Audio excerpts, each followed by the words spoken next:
votre chaîne Ngekokh TV. Ngekokh TV, c'est une chaîne télémédia bilen gëna djégé. Pour vos reportages, des émissions, couverture médiatique, vos publicités, Ngekokh TV indil na len lu bess. Avec une équipe pétrie de talents médiatiques. Ngekokh TV, un autre élan de la médiation sénégalaise. Partagez et abonnez sur votre chaîne Ngekokh TV.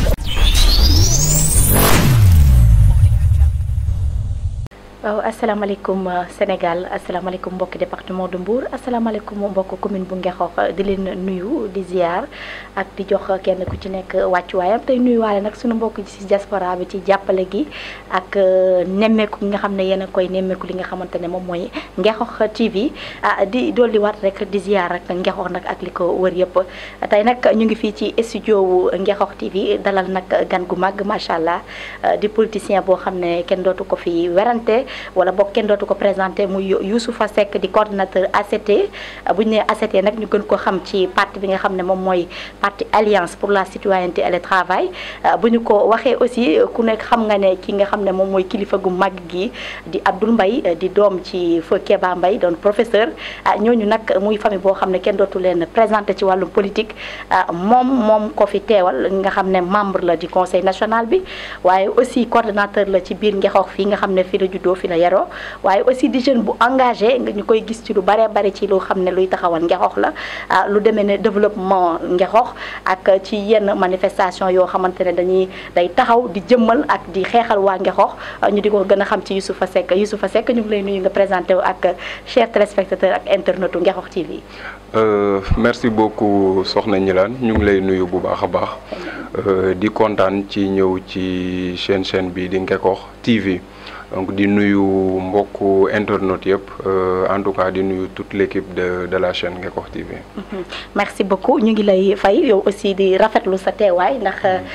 woote ni ñu koy waxee ñu wuy si la yombul macha allah ba tax na nag ci kaw loolu dañ lay laajte rek parce que bu ñu nee Abdoul Mbaye naam am na ñu ko xam waaye am na ñoo xam ne aussi umpale nañ ko ndax ñu ci bari sax boo waxee ñu ne xëy na feu Kéba Mbaye la ñu gën a xam lan nga ñu mën a wax ci jëmm jooju di Abdoul Mbaye. Exactement soxna Gnilane comme ni nga ko waxee ki nga xam ne mooy le président Abdoul Mbaye nekk le coordonnateur de ACT yaa ngi koy wax ci sa présentation Alliance pour la citoyenneté et le travail dont je suis le coordonnateur et aussi membre du conseil national tax tey ma ñëw fii pour waxtaan ak mbokku internautes yëpp yi nga xam ne ñu ngi suivre chaîne bu mag bi di Ngekokh TV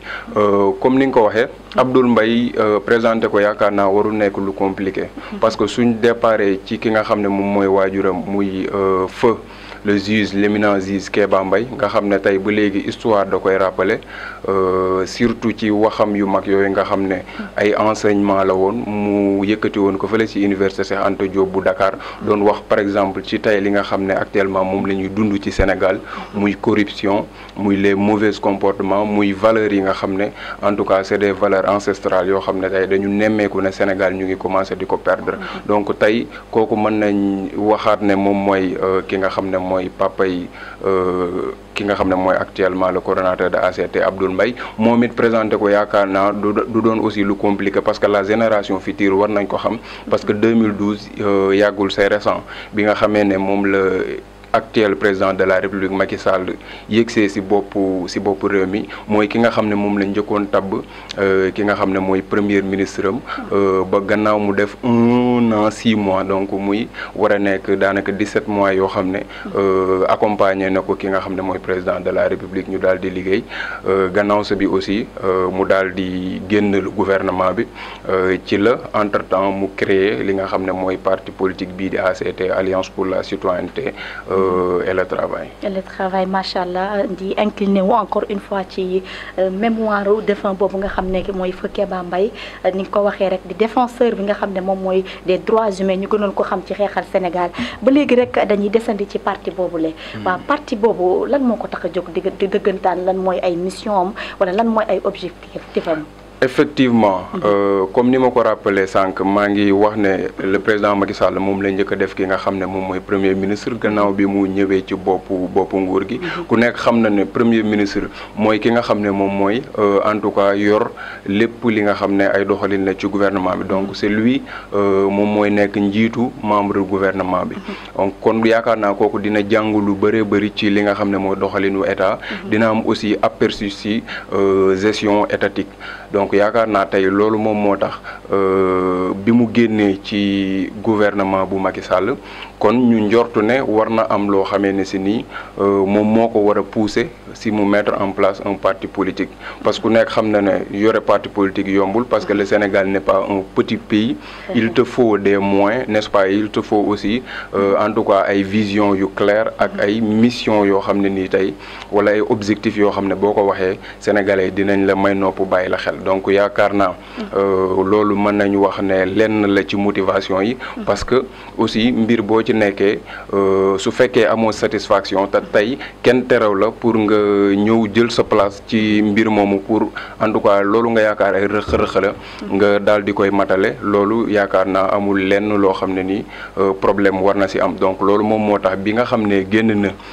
ci gouvernement Macky Sall tegu ko nag sitôt parce que amaloon na benn club de réflexion boo xam ne néanmoins mu ngi doon bind ay lettres di ko jébbal ki nga xam ne mooy njiitu réew mi mais aussi après bi mu demee ba xam ne loolu daal jàppul ne lim ci doon séentu am na ko si la ne pourquoi pas en tant que sénégalais aussi et quelqu'un qui a rendu n'est-ce pas des services au pays man tamit ma ñëw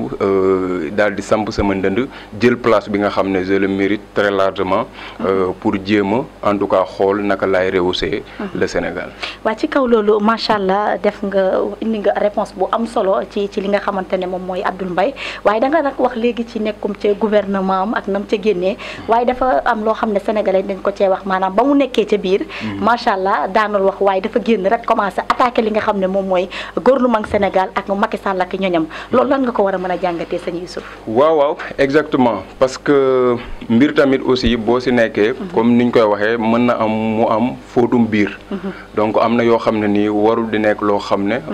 dañ koy biral kaw mënul ñàkk peut-être ñoom à l'interne waxante nañ ay dëgg mais loolu c'est quelque chose qu'on peut admettre parce que mënoo nekk tey par exemple ci Ngekoox TV li nga xam ne c'est des problèmes à l'interne nga koy génne di ko wax ci beneen chaîne télévision donc lii jaadu mooy comme ni ñu koy waxee fóotum biir ngeen régler vos problèmes à l'interne maintenant c'est un peu différent nag nga génn ci loolu daal di créer par exemple parti politique boo xam ne tey foofu nga génn moom ngay incarner pour ñëw daal di toog ci place boobu donc bu boobaa nag comme ni ñu koy waxee da ngay nekk un opposant donc da ngay am casquette opposant moom mooy tax yenn yi parfois aussi ci kaw loolu opposition lay daal di nekk wala day daal di nekk politique politicienne ndax nag nekk ci mbir boo xamante ne kenn déggu la vraiment ŋàññoo ko mu mel ni da nga ca àndoon wala di défendre loolu nga ne génn na fa ceet nag comme ni nga ko waxee loolu nangul woon wax ca biir bërëb ba nga génn nag fas ko seene salfaañe la nga xam ne moom moo fa xewoon di leen a weer ak a weer yi loolu est-ce que lu ànd la ak li nga xam ne moom mooy patriotisme wala est-ce que yoroon na jikko li nga xamante ne moom mooy vrai républicain. exactement parce que mooy li ma la wax rek c'est deux casquettes différentes parce que tey mënoo nekk ci entité li fay xew nga koy génne di ko wax ci biti tey ku nekk xam na ne le gouvernement du Sénégal traverse des moments difficiles depuis pendant plusieurs années mën nañu wax parce que ñu ngi gis ay rapports yoo xam ne muy génn ñu ngi gis ay scandales wala ay accusations yoo xam ne tey ñi koy def peut-être indi nañ ay preuves à l'appui mais est-ce que ñooñu kese ñoom ñoo xam ne y a problème au sein n'est-ce pas du gouvernement ñi nga xam ne ñoom ñooy les principaux concernés xam nañ ne exactement y a des problèmes mais loolu comme ni ma ko waxee day nekk loo xam ne dañuy essayer régler ko à l'interne maintenant nag su fekkee da nga génn ci gouvernement ba daal di ber sa parti politique bu bopp donc nekkatoo sympathisant wala membre APR wala membre du gouvernement mais da nga jóg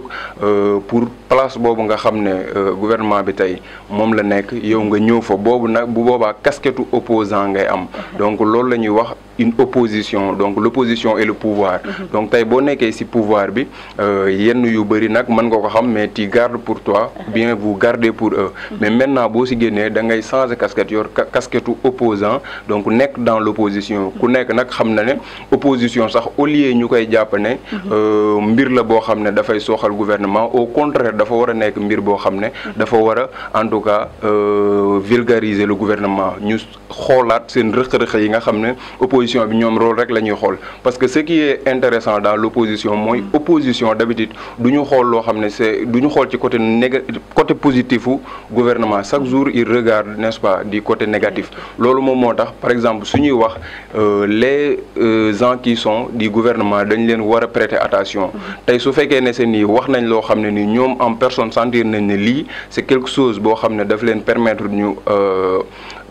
gën a avancer ñu jël loolu en conséquence nag su fekkee dañu leen wax loo xam ne nii ay comme niñ koy waxee rek ay waxu picc la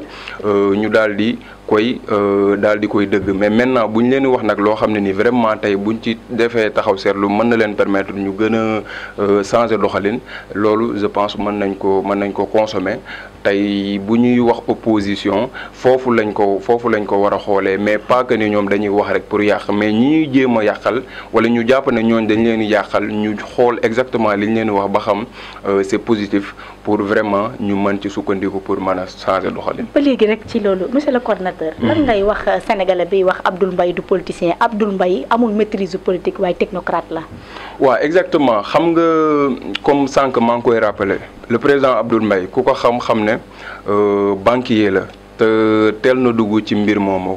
je pense daf koy wax bi mu ciy dugg bi muy nekk directeur di jël ay hautes responsabilités boobu amagul woon sax âge boo xam ne tàmm nañ di ko gis ku am at yooyu di jël responsabilité yi ni mel. mu ñëw aussi état bu Sénégal daal di koy solliciter ci ay relance banque yu bëree bëri lu ci demee ni BHS ainsi de suite BST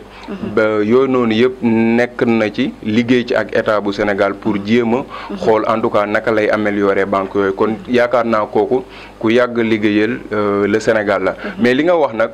s'agissant si casquette politicien bi nga xam ne sénégalais yi moom lañ tàmm jox waay politique yi moom peut-être comme ni nga ko waxee on a tout à l'heure parlé de son père tey peut-être seen papa yarew leen ci environnement boobu. Parce que je vous rappelle benn anecdote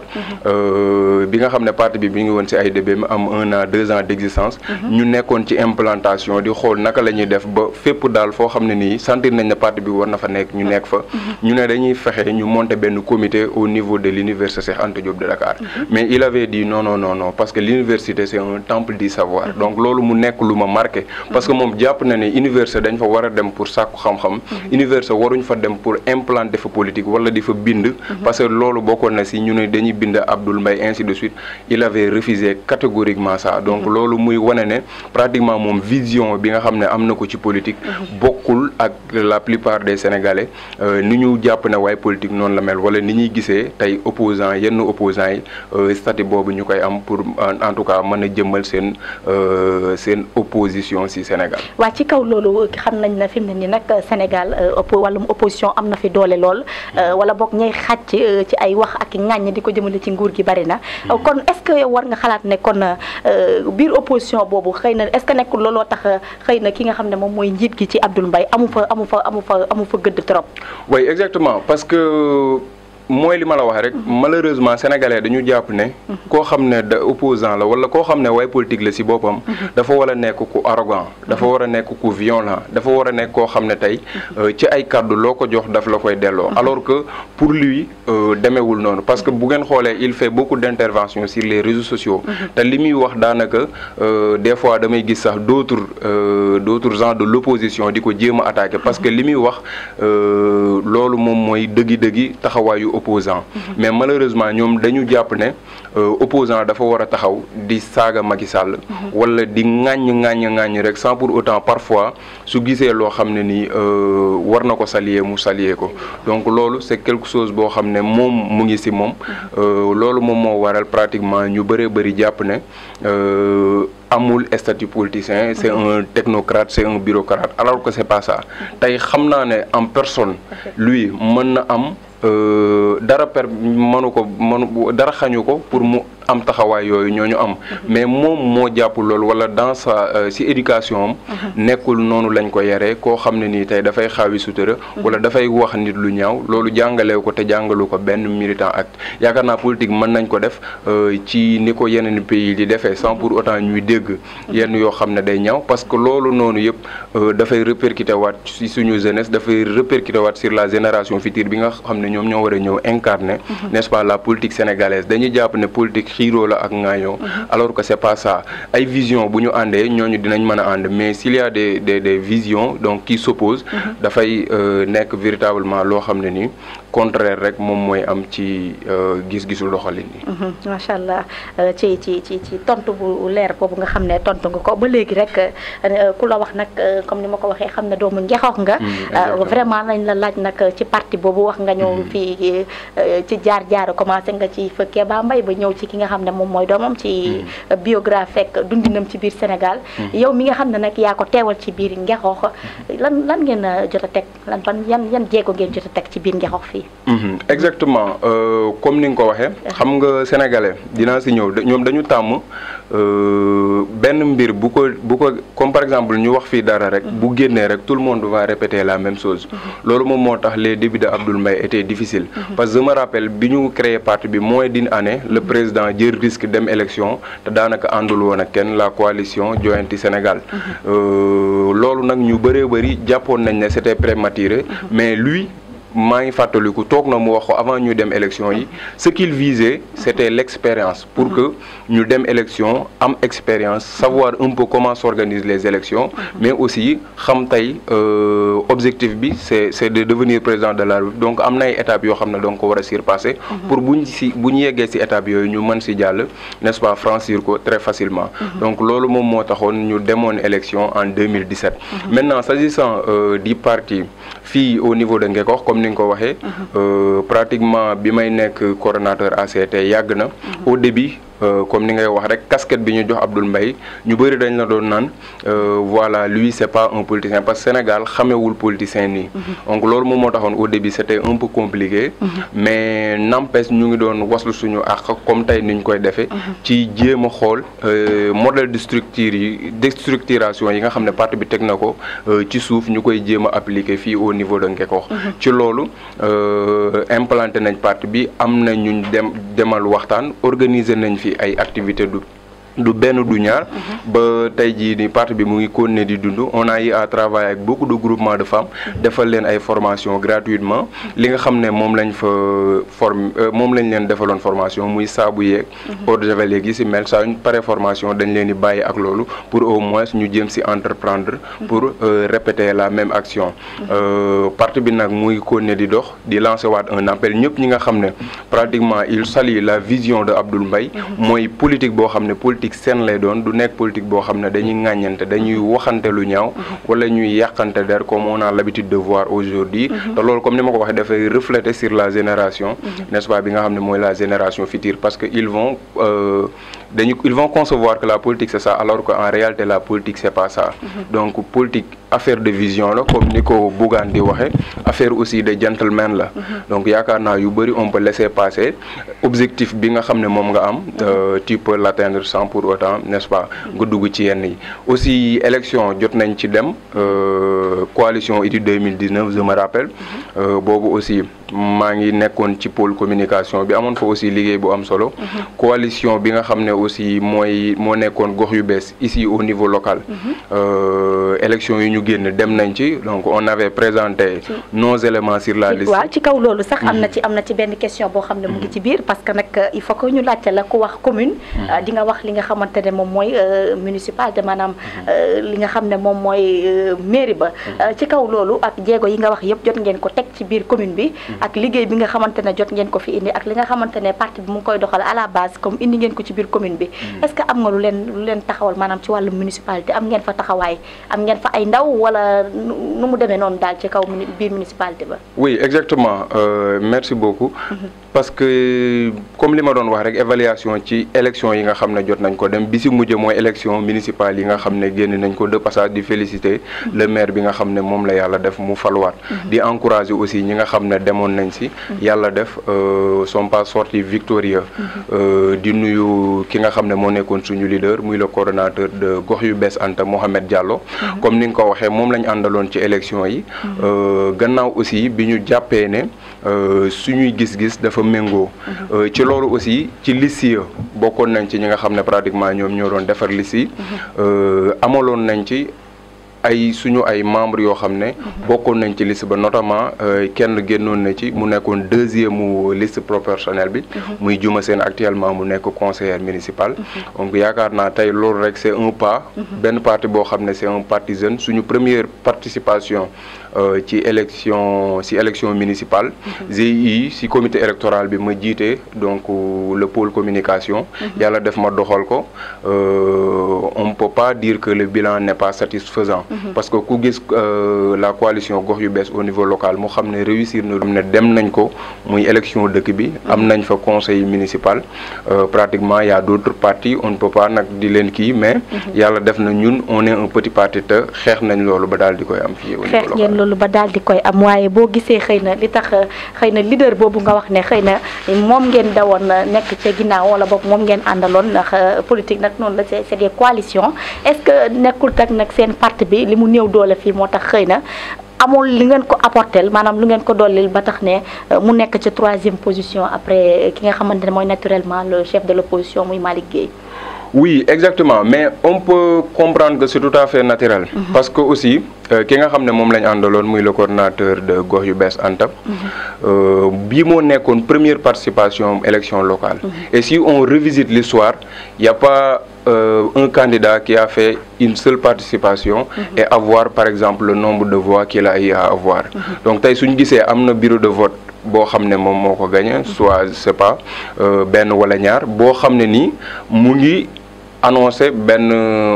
en tout cas loo xam ne futur buy ñëw bu jar a bàyyi xel la parce que mooy bureau bi nga xam ne c'est composé pratiquement de la jeunesse. primo-votant yi daal maanaam primo-votant bi donc loolu am na loo xam ne nii daf koy jàngale. donc pour l'avenir yaakaar naa tey comme ni ma ko waxee rek histoire dafay retenir sa participation parce que il a eu plus de 1000 et quelques voix. amul ku dem première participation daal di koy am. mais aussi buñ fàtte ne ñu mu doon jonganteel aussi. ñoo xam ne pratiquement bi ñuy politique boobu moom mën nañu wax ne mu ngi élémentaire wala collège di jàng yaakaar naa ku xam politique nag xam ne ancienneté daf si bokk parce que da ngay gis ku nekk da ngay xamante ku nekk te ku xam Sénégal xam ne dafa sénégalais dafa nekk koo xam ne dafa am wëllëre la plupart dañuy jàpp nit parce que yàgg nañ ak moom parce que xam nañ ay waajuram ainsi de suite maintenant il est venu un peu en retard mais n'empêche quand même li mu am on peut dire que le bilan était satisfaisant. Le bilan était satisfaisant jërëjëf sëñ Youssouf Seck ba léegi rek dañuy desandi ndax nag li ma koy waxee rek ñun sañu ñoo invité ki nga xam ne moom mooy ab politicien te duñu ko laaj nag xew-xew yi jamono ci dëkk bi maanaam actualité politique ci fi mu toll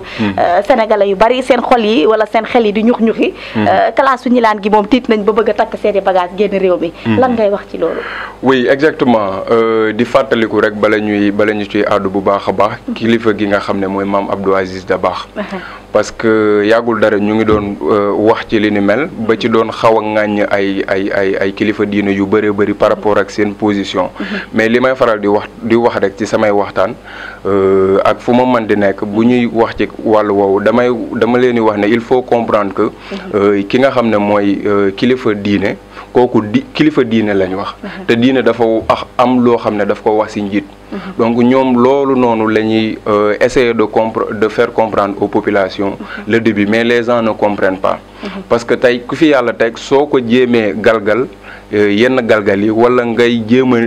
teg gi loolu nga xam ne en tout cas ndogalu yàlla la. dafay mel ni donc li nga gëm. est-ce que gëm nga ko à 100%. donc de passage di ñaanal Mame Abdou Aziz Dabakh. yàlla yokku leeram parce que comme ni nga ko waxee jamono yii bu ñu fi doon toll daan na nekk koo xam ne nii ci histoire li ñu wax daan na génn di def déclaration di dalalaat nit ñi pour ñu apaiser en tout cas dellu si waat seen xel pour li nga xam ne moom la ñuy njort mooy instabilité Sénégal mu daal di bañ a am loolu nag comme ni ma ko waxee rek muy démarche boo xam ne président daf ko génn carrément muy politique nekkul violence politique nekkul inciter les gens n'est-ce pas à aller dem bay indi instabilité ci réew mi lépp rek xeex la ak stratégie donc am na combat yoo xam ne il faut le faire avec la manière certes nag parce que soo jàngee dañ la naan quand il y a une vraie révolution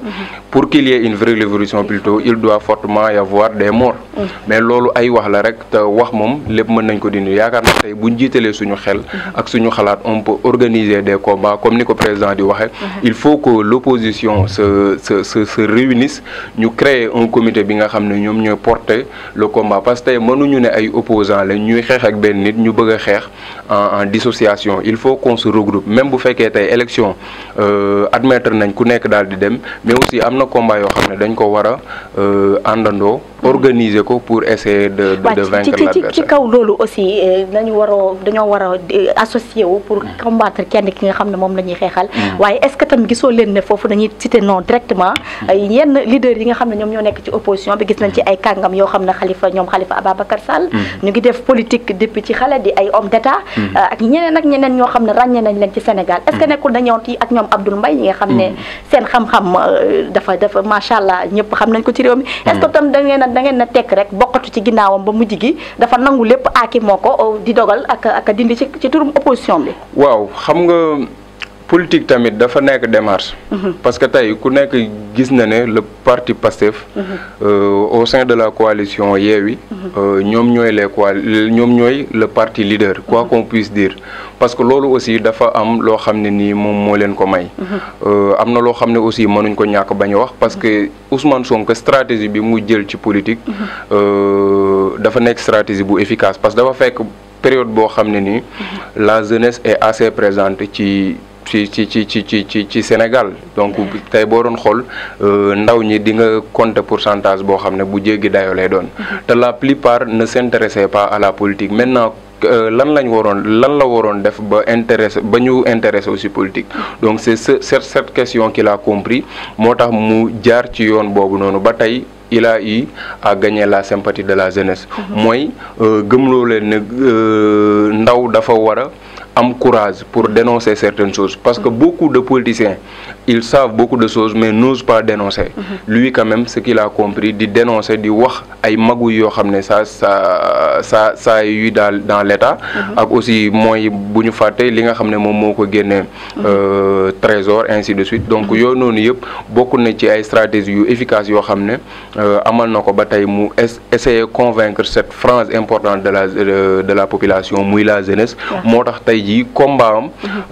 bu koy wàcc rek da ngay gis ne c'est la jeunesse qui se mobilise davantage te ça se voit même aujourd'hui on voit déjà les images da ngay gis ne la présence de la jeunesse est assez importante donc tey loolu am na loo xam ne moom moo ko may mooy jeunesse bi li nga xam ne moom lañ bëgg mu fekk leen fa waaw jeunesse bi li nga xam ne moom la ñu bëgg mu fekk leen ci waaye loolu est-ce que du politique boo xamante ne day naxasal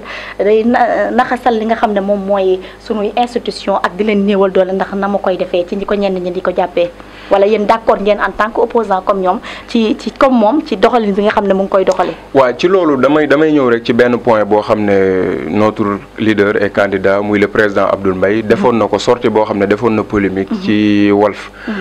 parce que dañ ko laajoon ci dossier Ousmane Sonko mu ne Ousmane Sonko il doit aller répondre mais beaucoup ne savaient pas pourquoi mu wax lool mais après il a eu à apporter des éclaircissements te yaakaar naa bi loolu amee ñu bëri d'accord nañ ci li tax mu wax lool. parce que tey da nga wax lu am solo muy la justice mu nekk instance boo xam ne nii instance bu am solo la si réew parce que réew bu fa justice amatul pëcc xaw moom moo fay am. tey ku bëgg def dara da koy def sans pour autant mu yaakaar sanction ci ginnaaw n'est-ce pas donc loolu moom moo taxoon mu ne par exemple Ousmane Sonko il doit aller répondre mu daal di setal boppam parce que mu teg si ne tey su demee audience ba ay nit dinañ ko fekke il y aura des journalistes s'il y a des choses yoo xam ne c'est des choses incohérentes wala injustice boo xam ne si biir na ko non seulement l'opinion nationale sera au courant mais aussi l'opinion internationale mais tey on ne peut pas quand même admettre ñu convoquer benn nit ci benn dossier mu ne du dem tey suba keneen mën na ko def beneen leader de l'opposition aussi mën na ko def wala ku nekk ci pouvoir aussi ñu koy topp mën nañ ko woo mu bañ a uy ji donc pour ne pas ñuy fragiliser suñu justice il faut quand même qu'il aille répondre daal di setal boppam maintenant nag li nga xam ne mooy conclusion mooy lu ci am lu dul dëgg l'opinion va tirer n'est-ce pas la conclusion. kon nag ñuy jox la rek nga daal di tàggatoo. waaw tàggatoo bi moom yaakaar naa remerciement lay doon. di leen jaajëfal bu baax a baax yow soxna Gnilane. vraiment di leen ñaanal bonne continuation yaakaar naa tey fu ñuy seetaanee ay BBC di fa seetaan France 24 ainsi de suite tant d'autres télévisions yu mag a mag.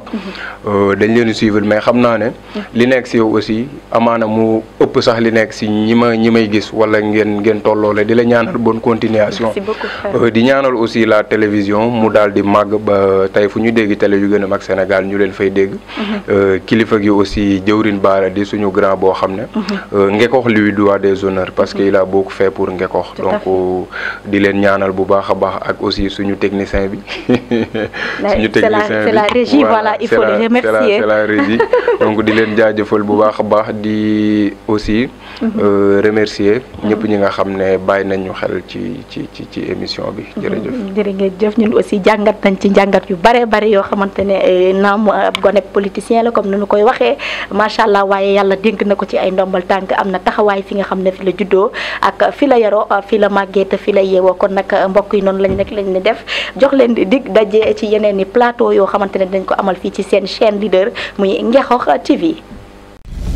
Votre chaîne Ngekox TV. Ngekox TV, c'est une chaîne télémédia bi leen gën a jege. Pour vos reportages, des émissions, couverture médiatique, vos publicités, Ngekox TV indil na leen lu bees. Avec une équipe pétrie de talents médiatiques. Ngekox TV, un autre élan de la médiation sénégalaise. Partagez et abonnez sur votre chaîne Ngekox TV.